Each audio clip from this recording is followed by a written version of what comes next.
I can only confirm on behalf of the High Representative that, of course, he will be briefing the leaders on the situation in the Belgrade-Pristina dialogue, relations between Serbia and Kosovo, as was the case during all the previous European Council, because this is a very important issue for the European Union.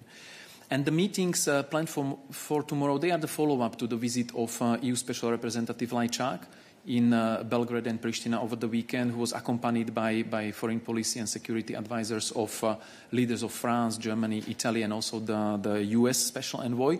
So the leaders, both the President of Serbia and Prime Minister of Kosovo, were invited to Brussels to come for a series of individual meetings with certain EU leaders. At this stage, I will not go into logistical details. We will publish them later on.